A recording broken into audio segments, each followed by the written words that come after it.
Hello and welcome, Guardians. My name is Lobsterman, and today we will be diving into the rich and expansive lore of Destiny, namely one of the leading factions of the city, a new monarchy. Now, this video is going to be a bit of a test to see if this format and type of video proves popular, and if so, more are sure to come in the near future. In those future videos, I'm going to dive into the lore of the other two factions and other topics, so don't worry if I'm not covering your faction right now.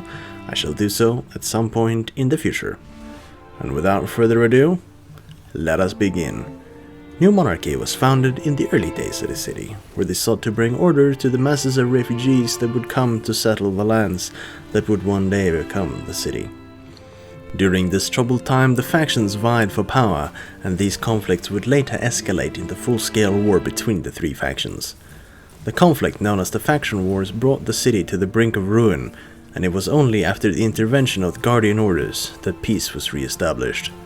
But the conflict did not only bring ill upon the city, for it was after this conflict that the establishment of the Consensus was brought into being. The Consensus, the governing body of the city, made up of the three factions, New Monarchy, the Future War Cult, and Dead Orbit, the Vanguard as well as the Speaker. Though the members of the Consensus has changed during its many years of existence, its purpose has stayed the same: to hold the city together and ensure that it has a united front to deter and destroy any outside threat that might seek its destruction. The premise and guiding philosophies of New Monarchy are quite simple and straightforward. Their motto, "Together we will rise," is both understandable, and considering the fragile state of humanity, it is quite reasonable as well. New Monarchy follows 7 distinct tenets that they believe would ensure the city's survival and continued prosperity, and they are as follows. 1. To secure our walls from the enemy without. 2. To secure the rights and liberties of every upstanding citizen. 3. To sponsor the sciences of the city and salvage the ruins beyond, so that our golden age might be reborn. 4. To support the Guardian Orders by leading the city in technological innovations. 5. To support the natural harmony of the world and actively dissuade any group or individual that might disrupt that harmony. 6. To hold all individuals, compacts and alliances to the highest standards of productivity and right behavior. And then we have the 7th tenet. To, by vote of the Consensus, abolish the Consensus and transfer ultimate power in order that the rights and liberties of all citizens be secured to a single sovereign of unimpeachable character. Now, this might sound somewhat strange and downright worrying to some, but it is important to remember certain aspects of that tenet, that they advocate for an impervious and diligent individual to take up the mantle of king or queen and lead the city as its sole ruling monarch. They also state that this would only be the case should the Consensus all agree that this is the right course of action through democratic vote. New Monarchy did offer this position to Commander Zavala, though he would ultimately refuse the position. This is supported through a line of dialogue in Destiny 1 where Executor Hideo, we shall get to him in a little bit, state that if Zavala would help us, I would put him on the throne, but he won't. It does show that New Monarchy is willing and actively seeks out this tenant and is constantly on the lookout for an individual able to fit this strict criteria for a monarch. Now, let us take a bit of a look at the current leader and Consensus representative for New Monarchy, Executor Hideo. Hideo's origins is that of a humble man, not born into wealth, but rather he earned his way to prosperity through plasteel manufacturing. Hideo always made sure to help the city's needy, distributing his wealth to aid those less fortunate than him, helping both the elderly and the children of the city. New Monarchy are shown to heavily focus on helping the people of the city by distributing supplies and also putting people to work throughout the tower.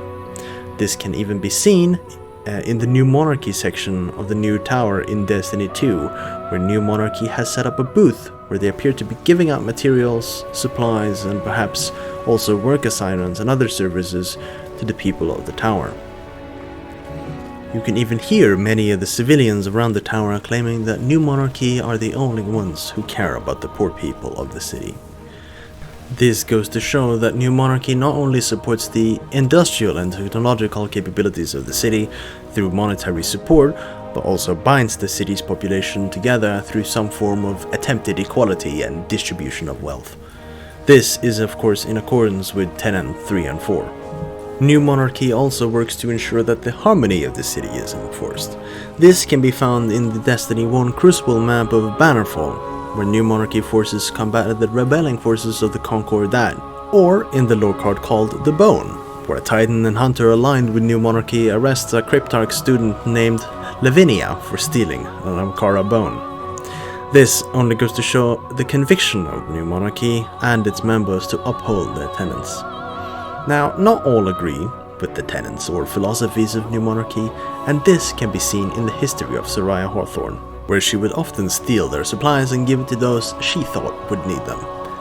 After Executor Hideo caught her in the act, she punched him and fled home, but rather than have the Executor exile her, she fled the city and eventually made a living in the EDZ. You can also find New Monarchy supplies around the tower. It appears to be a somewhat common theme that some like to steal New Monarchy's supplies and distribute it themselves.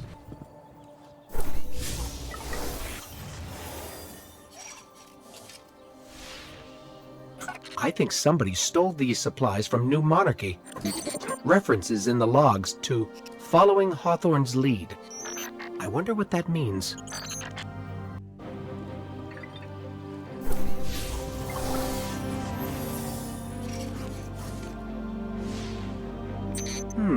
With everyone embracing Hawthorne's power to the people message, maybe they don't have as much patience for factions like New Monarchy. Now, that has been most of the lore for New Monarchy. Did I miss anything important? Feel free to tell me what I missed down in the comments below. And at some point, hopefully in the near future, I'm going to cover the other two factions and their lore. And if people like this type of content, I guess, I'm going to cover a lot more Destiny stuff and maybe some other games as well. Don't forget to like this video if you enjoyed it, and I will see you next time. Goodbye.